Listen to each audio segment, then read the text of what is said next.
ಮಡಿವಾಳನ ಸಿಟ್ಟು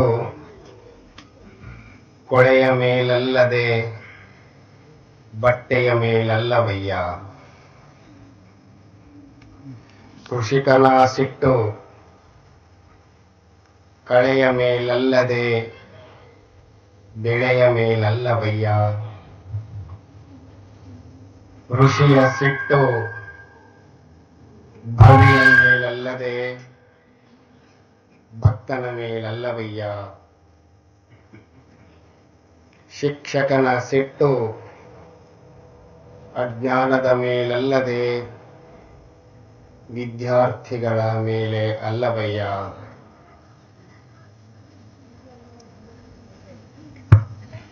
ಈ ಸಿಟ್ಟು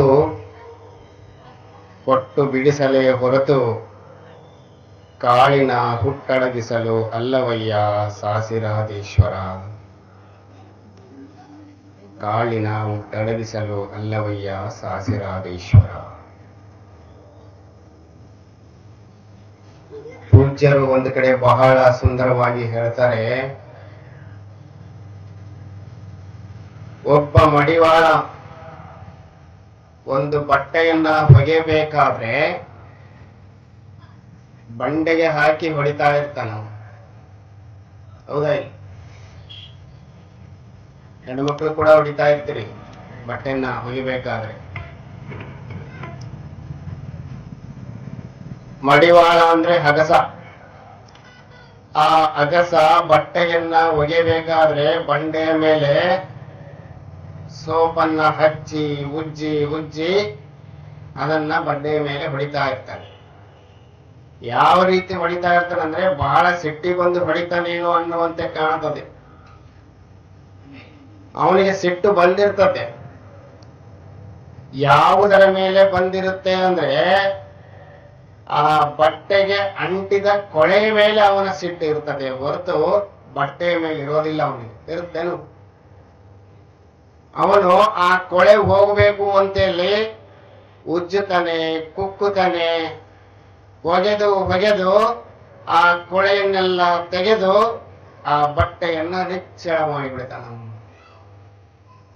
ಅವನ ಸಿಟ್ಟು ಕೊಳೆಯ ಮೇಲೆ ಇರುತ್ತೆ ಅವನು ಯಾವಾಗಲೂ. ಅದೇ ಸಿಟ್ಟು ಬಟ್ಟೆಯ ಮೇಲೆ ಬಂದ್ರೆ ಏನಾಗ್ತದೆ? ಎಲ್ಲರೂ ನಾವೆಲ್ಲ ಹರಿದು ಹೋದ ಬಟ್ಟೆಗಳನ್ನ ಉಟ್ಕೋಬೇಕಾಗಿ. ಯಾಕಂದ್ರೆ ಅಗಸರು ಹೋಗದ ಬಟ್ಟೆ ತಾನೇ ನಾವು ಒಗೆಯೋದು. ಇನ್ನು ಮನೆಯಾಗ ಅಕ್ಕಂದಿರು ಬಟ್ಟೆ ಒಗಿತಿರ್ತಾರಲ್ಲ, ಅವ್ರು ಏನಾದ್ರೂ ಗಂಡನ ಮೇಲೆ ಸಿಟ್ಟು ಬಂದ್ರೆ ಮತ್ತೆ ಇನ್ನ ಬಟ್ಟೆ ಹರಿತೋ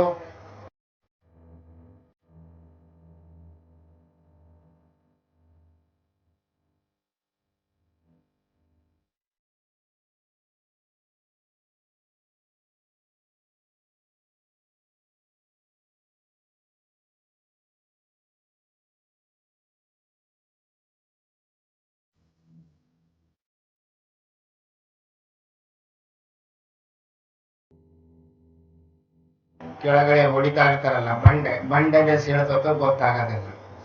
ಹೆಣ್ಮಕ್ಳಿಗೆ ಸಿಟ್ಟು ಬರಬಾರ್ದು.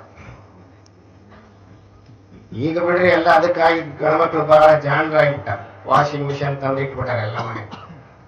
ಹೆಂಗನ ಸಿಟ್ಟಿ ಬರ್ರಿ, ನಾವು ವಾಷಿಂಗ್ ಮಿಷಿನ್ ಹಾಕೊಂಡು ಬಟ್ಟೆ ಹೋಗ್ಕೊಂಡು ಹೋಗ್ತೀವಿ ಅಂತ. ಅಂದ್ರೆ ಮಡಿವಾಳನ ಸಿಟ್ಟು ಕೊಳೆಯ ಮೇಲೇನೆ ಇರಬೇಕು ಹೊರತು ಬಟ್ಟೆಗೆ ಮೇಲೆ ಇರಬಾರ್ದು.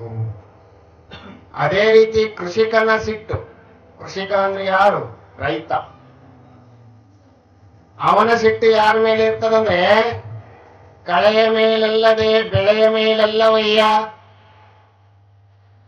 ಆ ಕೃಷಿಕ ರೈತನ ಸಿಟ್ಟು ಬೆಳೆ ಬೆಳೆದಿರ್ತಾನೆ, ಎಲ್ಲ ಬಿತ್ತಿ ಇನ್ನೇನು ಬೆಳೆ ಬೆಳೀತಾ ಇರ್ಬೇಕಾದ್ರೆ ಆ ಬೆಳೆಯ ಮಗ್ಗುಲಲ್ಲಿ ಕಳೆ ಬೆಳೆದಿರ್ತದೆ. ಕಳೆ ಒಂದು ತೆಗೆಯಕ್ಕೆ ಹೋಗ್ತಿರಲ್ಲ ನೀವೆಲ್ಲ, ಆ ಕಳೆ ಮೇಲೆ ಬಹಳ ಸಿಟ್ಟು ರೈತನಿಗೆ. ಏನಪ್ಪ, ಮೊನ್ನೆ ಹೋದ ತಿಂಗಳು ಕಳೆ ತೆಗೆದಿನಿ, ಮತ್ತೆ ಬೆಳೀತ ಅಂತೇಳಿ ಮತ್ತೆ ಅದನ್ನ ತನ್ನ ಒಂದು ಆಯುಧದಿಂದ ಕುಚ್ಚಿ ಕುಚ್ಚಿ ಅದನ್ನೆಲ್ಲ ಕಿತ್ತಾ ಬರ್ತಾನೆ. ಆತನ ಸಿಟ್ಟು ಕಳೆಯ ಮೇಲೆ ಹೊರತು ಬೆಳೆಯ ಮೇಲೆ ಇರೋದಿಲ್ಲ. ಯಾಕೆಂದ್ರೆ ಆ ಕಳೆ ಆ ಬೆಳೆಗೆ ಹಾನಿಯನ್ನ ಉಂಟು ಮಾಡ್ತದೆ ಅನ್ನುವಂತಹ ಒಂದು ಹಿತದೃಷ್ಟಿ. ಆ ಹಾನಿ ಉಂಟು ಮಾಡಿದ್ರೆ ಅದರಿಂದ ಬೆಳೆ ಬೆಳೀಲಿಕ್ಕೆ ಸಾಧ್ಯವಿಲ್ಲ, ಫಲವನ್ನ ಪಡೆಯಲಿಕ್ಕೆ ಸಾಧ್ಯವಿಲ್ಲ. ಅಗಸನ ಸಿಟ್ಟು ಕೊಳೆಯ ಮೇಲೆ ಆದಾಗ ಮಾತ್ರ ಬಟ್ಟೆಗಳು ಸ್ವಚ್ಛವಾಗ್ತವೆ. ನಾವೆಲ್ಲರೂ ಶುಭ್ರವಾದ ಬಟ್ಟೆಯನ್ನು ಹೊರಲಿಕ್ಕೆ ಸಾಧ್ಯವಾಗ್ತದೆ. ಅದೇ ರೀತಿ ರೈತನ ಸಿಟ್ಟು ಕಳೆಯ ಮೇಲೆ ಬಂದಾಗ ಮಾತ್ರ ಉತ್ತಮವಾದ ಬೆಳೆಯನ್ನ ಬೆಳೆಯಲಿಕ್ಕೆ ಸಾಧ್ಯವಾಗ್ತದೆ. ಬೆಳೆನೂ ಬೆಳೆದತೆ ಕಳೆನೂ ಐತೆ ಅಂತಂದ್ರೆ ಫಲವತ್ತಾಗೋದಿಲ್ಲ, ಭೂಮಿ ಬೆಳೆ ಬರ್ಲಿಕ್ಕೆ ಸಾಧ್ಯವಿಲ್ಲ. ಅದಕ್ಕೆ ಅವನು ಕಳೆ ಮೇಲೆ ತನ್ನ ಸಿಟ್ಟನ್ನ ಹಾಕಿ ಹೊಲವನ್ನ ಶುಭ್ರಗೊಳಿಸಿ ಉತ್ತಮವಾದ ಬೆಳೆಯನ್ನು ಬೆಳೀತಾ ಇದ್ದಾನೆ. ಅದೇ ರೀತಿ ಋಷಿಯ ಸಿಟ್ಟು ಭವಿಯ ಮೇಲಲ್ಲದೆ ಭಕ್ತನ ಮೇಲಲ್ಲವಯ್ಯ. ಋಷಿ ಅಂದ್ರೆ ಗುರುಗಳು, ಶಿವಯೋಗಿಗಳು.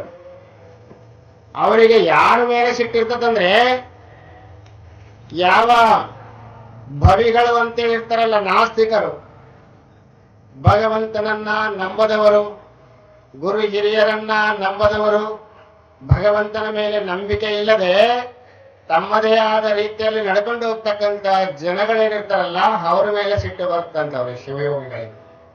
ನಿಮ್ಮಂತ ಭಕ್ತರು ನೋಡಿದ್ರೆ ಬಹಳ ಪ್ರೇಮ ಜಾಸ್ತಿ. ನೋಡು, ಪುರಾಣ ಪುಣ್ಯಕಥೆ ಶ್ರವಣ ಮಾಡ್ಲಿಕ್ಕೆ ಬಂದಿರ್ತಕ್ಕಂಥ ಜನಗಳನ್ನ, ಗುಡಿಗುಂಡಾರಕ್ಕೆ ಹೋಗ್ತಕ್ಕಂಥವರನ್ನ, ಆಚಾರ ಸಂಪನ್ನರಾಗಿರ್ತಕ್ಕಂಥವರನ್ನ, ಸದ್ವಿಚಾರಗಳನ್ನ ತಿಳಿಯಬೇಕು ಎನ್ನುವಂತ ಹೆಬ್ಬಯಕೆಯುಳ್ಳವಂತವರ ಮೇಲೆ ಅವರಿಗೆ ಅನನ್ಯವಾದ ಪ್ರೀತಿ ಇರ್ತದೆ. ಯಾರಿಗೆ? ಶಿವಯೋಗಿಗಳಿಗೆ. ಇದಕ್ಕೆ ಹೊರತಾಗಿದ್ದವರ ಮೇಲೆ ಅವರಿಗೆ ಕೋಪ ಜಾಸ್ತಿ. ಇದನ್ನ ಬಿಟ್ಟು ಬೇರೆ ರೀತಿಯಲ್ಲಿ ಇರ್ತಾರಲ್ಲ ಅಂತಹ ಜನಗಳಂದ್ರೆ ಅವರು ಸೇರೋದಿಲ್ಲ. ಅದಕ್ಕೆ ಶಿವಯೋಗಿಯ ಸಿಟ್ಟು ಭವಿಗಳ ಮೇಲಲ್ಲದೆ,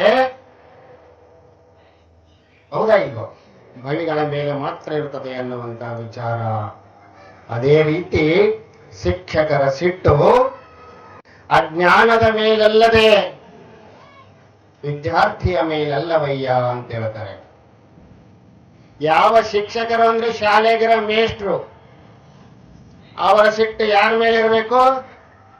ಆ ಹುಡುಗ ಶಾಲೆ ಕಲಿತಿರೋದಿಲ್ಲ, ಅಜ್ಞಾನದ ಹಾದಿಯನ್ನಿರ್ತದೆ. ಆ ಅಜ್ಞಾನದ ಹಾದಿಯನ್ನು ಹಿಡ್ಕೊಂಡು ಅವನು ಅಕ್ಷರ ಕಲಿಯಲ್ಲ, ಓನಾಮ ಕಲಿಯಲ್ಲ, ಏನೇನು ಕಲಿಲಾರ್ದಂಗೆ ಇದ್ದು ದಡ್ಡನಾಗಿ ಹೋಗ್ತಿರ್ತಾನಲ್ಲ, ಅಂತ ಹುಡುಗರು ಕಂಡ್ರೆ ಮೇಷ್ಟ್ರಿಗೆ ಬಹಳ ಸಿಟ್ಟು. ಯಾರ ಮೇಲೆ ಪ್ರೀತಿ ಜಾಸ್ತಿ ಅಂದ್ರೆ, ಚೆನ್ನಾಗಿ ಅಕ್ಷರವನ್ನ ಕಲಿಯುವಂತರ ಮೇಲೆ, ಶಾಲೆಗೆ ಸರಿಯಾಗಿ ಹೋಗುವಂತವರ ಮೇಲೆ, ಹೇಳಿದ ಹೋಮ್ವರ್ಕ್ ಅನ್ನ ನಿತ್ಯವೂ ಮಾಡಿಕೊಂಡು ಬರ್ತಕ್ಕಂಥ ವಿದ್ಯಾರ್ಥಿಗಳ ಮೇಲೆ, ಚೆನ್ನಾಗಿ ಅಂಕವನ್ನ ಗಳಿಸ್ತಕ್ಕಂಥವ್ರ ಮೇಲೆ, ಓದುವವರ ಮೇಲೆ ಅವರಿಗೆ ಅನನ್ಯವಾಗಿರ್ತಕ್ಕಂತಹ ಪ್ರೀತಿ ಇರ್ತದೆ ಹೊರತು ಅವರಿಗೆ ಅಜ್ಞಾನದಿಂದ ಹೋಗ್ತಕ್ಕಂಥ ಶಾಲಾ ಮಕ್ಕಳ ಮೇಲೆಲ್ಲ. ಅಜ್ಞಾನದ ಹುಡುಗರ್ತಂದ್ರೆ ಹೊಡಿತಾರೆ ಅವರಿಗೆ. ಈಗ ಶಾಲೆಗೆ ಯಾವ ಮಾಸ್ಟರ್ ಹೊಡೆಯಂಗಿಲ್ಲ, ನಮ್ಮ ಕಾಲದಾಗ ಹೊಡಿತಿದ್ದು. ನಾವು ಓದೋ ಹೊತ್ತಿನಾಗ ಜಾಸ್ತಿ ಕಟಿ ಹಿಡ್ಕೊಂಡಿದ್ರು. ನಮಗಿಂತ ಮೊದಲು ಓದೋರಿಗೆ ಏನು ಉದಗಳು ಹಿಡ್ಕೊಂಡಿದ್ರೆ ಏನು ಗೊತ್ತಿಲ್ಲ ನಮಗೆ. ಈಗ ಬರ್ತಾ ಬರ್ತಾ ಎಲ್ಲ ಹೋಗಿದಾವೆ. ಏನು ಶಾಲೆ ಮಾಸ್ಟ್ರು ಯಾವುದೇ ಮಕ್ಕಳನ್ನ ಹೊಡೆಯೋ ಹಂಗಿಲ್ಲ ನೋಡ್ರಿ. ಇದು ಎಂತ ಹತ್ತು ಬಂದಿದೀವಿ. ಶಾಲೆ ಮಕ್ಕಳು ಯಾವ ಮಕ್ಕಳನ್ನ ಹೊಡೆಯೋ ಹಂಗಿಲ್ಲ. ಈಗ ಯಾರು ಶಾಲೆ ಮಾಸ್ಟ್ರು ಕಟ್ಟಿಗೆ ಬೆತ್ತ ಹಿಡ್ಕೊಂಬಂಗಿಲ್ಲ. ಅವು ಹೆಚ್ಚು ಕಡಿಮೆ ಆದ್ರೆ ಇನ್ನು ಕೆಲವು ದಿನ ಆಮೇಲೆ ಶಾಲೆ ಮಕ್ಕಳೇ ಒಂದೊಂದು ಬೆತ್ತ ಹಿಡ್ಕೊಂಡು ಮಾಸ್ಟ್ರಿಗೆ ಸರಿಯಾಗಿ ಪಾಠ ಹೇಳುವಂತ ರೀತಿ ಬರ್ತದೆ ಏನು ಗೊತ್ತಿಲ್ಲ. ಸಮಾಜ ವಿರುದ್ಧ ದಿಕ್ಕಿನಲ್ಲಿ ಹೋಗ್ತಾ ಇದೆ. ಅದಕ್ಕೆ ಶಿಕ್ಷಕರ ಸಿಟ್ಟು ಅಜ್ಞಾನದ ಮೇಲಲ್ಲದೆ ವಿದ್ಯಾರ್ಥಿಯ ಮೇಲಲ್ಲವಯ್ಯ ಅನ್ನುವಂಥ ವಿಚಾರವನ್ನು ಹೇಳ್ತಾ ಇದ್ದಾರೆ. ಅದಕ್ಕೆ ಈ ಸಿಟ್ಟು ಯಾವ ರೀತಿಯಾಗಿರ್ಬೇಕಂತ ಮುಂದುವರೆದು ಹೇಳ್ತಾ ಇದ್ದಾರೆ. ಸಿಟ್ಟು ಹೊಟ್ಟು ಬಿಡಿಸಲೇ ಹೊರತು ಕಾಳಿನ ಹುಟ್ಟಡಗಿಸಲು ಅಲ್ಲವಯ್ಯ ಸಾಸಿರಾದೀಶ್ವರ ಅಂತೇಳಿ ಇಲ್ಲೇ ಪಕ್ಕದಲ್ಲಿರ್ತಕ್ಕಂಥ ನಮ್ಮ ಎಮ್ಮಿಗನೂರಿನ ಪೂಜ್ಯರು ಈ ಒಂದು ಮಾತನ್ನ ಬಹಳ ಸುಂದರವಾಗಿ ಹೇಳ್ತಾರೆ. ವಾಮದೇವ ಶಿವಾಚಾರ್ಯ. ಸಿಟ್ಟು ಯಾವ ರೀತಿಯಾಗಿರ್ತದಂದ್ರೆ, ಕಾಳು ಇರ್ತದಲ್ಲ, ಕಾಳಿನ ಮೇಲೆ ಅಂಟಿರ್ತಕ್ಕಂಥ ಹೊಟ್ಟನ್ನ ಬಿಡಿಸಲಿಕ್ಕಾಗಿರಬೇಕೇ ಹೊರತು ಕಾಳಿನ ಹುಟ್ಟಡಗಿಸುವ ಸಿಟ್ಟು ಮನುಷ್ಯನಲ್ಲಿ ಬರಬಾರದು. ಅದಕ್ಕೆ ಹೇಳೋದು, ಅವಾಗೆಲ್ಲ ನೆಲ್ಲನ್ನ ಕುಟ್ಟಿ ಆ ಸಿಪ್ಪೆಯನ್ನ ತೆಗೆದು ಅಕ್ಕಿಯನ್ನ ಮಾಡ್ತಾ ಇದ್ರು. ಅಕ್ಕಿನ ಕುಡ್ತಾ ಇದ್ರ ಇಲ್ಲ. ಅದೇ ರೀತಿ ಯಾವ ರೀತಿಯಾಗಿರಬೇಕು ಮನುಷ್ಯನ ಸಿಟ್ಟು ಅಂದ್ರೆ, ಆ ಸಿಟ್ಟು ಸಮಾಜದಲ್ಲಿರ್ತಕ್ಕಂತಹ ಕಳಂಕವನ್ನ ಕಳೆಯುವ ರೀತಿಯಲ್ಲಿ ಇರಬೇಕು. ಸಮಾಜದಲ್ಲಿ ಜನಗಳಲ್ಲಿ ಇರ್ತಕ್ಕಂತಹ ಒಂದು ಕಳಂಕವನ್ನ ಕಳೆಯಲಿರಬೇಕೇ ಹೊರತು ಸಮಾಜವನ್ನೇ ನಾಶ ಮಾಡುವಂತಹ ಸ್ಥಿತಿ ಬರಬಾರದು ಅನ್ನುವಂತಹ ರೀತಿಯನ್ನು ಹೇಳ್ತಾ ಇದ್ದಾರೆ. ಅದಕ್ಕೆ ಯಾವಾಗಲೂ ಕೋಪ, ಸಿಟ್ಟು ಒಳ್ಳೆಯದಲ್ಲ ಅಂತ ಹೇಳ್ತಾರೆ. ಆದ್ರೆ ಸಿಟ್ಟನ್ನು ಬಳಸಿಕೊಳ್ಳಬೇಕು. ಯಾವಾಗ ಸಿಟ್ಟು ಒಳ್ಳೆಯದಾಗ್ತಾ ಇದೆ ಅಂದ್ರೆ ಈ ವಿಚಾರವಾಗಿ ಬಳಸಿಕೊಂಡು ಹೋದಾಗ ಮಾತ್ರ ಆ ಸಿಟ್ಟು ಅಂತಕ್ಕಂತಹದ್ದು ಸಮಾಜಕ್ಕೆ ಹಿತವನ್ನು ಉಂಟು ಮಾಡುತ್ತದೆ ಅನ್ನುವಂತಹ ವಿಚಾರವನ್ನು ಹೇಳ್ತಾ ಇದ್ದಾರೆ. ಈ ರೀತಿಯಾಗಿ ಯಾವ ದೊಡ್ಡ ಬಸವಾರ್ಯರ ಚರಿತ್ರೆಯಲ್ಲಿ ನಿನ್ನೆಯ ದಿನ ಮಹಾಮಹಿಮಳಾಗಿರ್ತಕ್ಕಂತಹ ಬ್ರಹ್ಮಚಾರಿಣಿಯಾಗಿರ್ತಕ್ಕಂತಹ ಹಾಲು ಮತದ ಮಹಾಶಿವಶರಣೆ ಯಮುನಮ್ಮನಿಗೆ ಪೂಜ್ಯರು ಹೃತ್ಪೂರ್ವಕವಾಗಿ ಲಿಂಗಧಾರಣೆಯನ್ನ ಮಾಡಿ ಆ ಶರಣೆಗೆ ಶರಣಮ್ಮವ್ವ ಅನ್ನುವಂತಹ ಹೆಸರನ್ನ ಕೊಡ್ತಾ ಇದ್ದಾರೆ. ಶರಣಮ್ಮ ಅನ್ನುವಂತಹ ಹೆಸರು ಆ ಜಗನ್ಮಾತೆಗೆ ಇವತ್ತು ನಮಗೆ ನಿಮಗೆಲ್ಲ ಬೆಳಕಾಗಿರ್ತಕ್ಕಂತಹ ಸಜ್ಜಲಗುಡ್ಡದ ಶರಣಮ್ಮವ್ವ ಆಗಿ ಇವತ್ತಿಯೂ ಕೂಡ ಅನಂತವಾಗಿರ್ತಕ್ಕಂತಹ ಲೀಲೆಗಳನ್ನ ಪವಾಡಗಳನ್ನ ಮಾಡ್ತಾ ಇದ್ದಾರೆ. ಅದಕ್ಕೆ ಭಕ್ತಿ ಮುಖ್ಯ, ಶ್ರದ್ಧೆ ಮುಖ್ಯ. ಇಲ್ಲಿ ಕುಲ, ಜಾತಿ, ಮತಗಳ ಮುಖ್ಯವಲ್ಲ. ಯಾವ ಮತದವರಾದರೆ ಪೂಜ್ಯರಿಂದ ಆಶೀರ್ವಾದ ಪಡ್ಕೊಂಡು ಶ್ರದ್ಧೆಯಿಂದ ನಡ್ಕೊಂಡ್ರೆ ಎಲ್ಲರೂ ಕೂಡ ಶಿವಶರಣರಾಗಬಹುದು ಅನ್ನುವಂತಹ ನೀತಿಯನ್ನ ಆ ತಾಯಿ ಹೇಳ್ತಾ ಇದ್ದಾರೆ.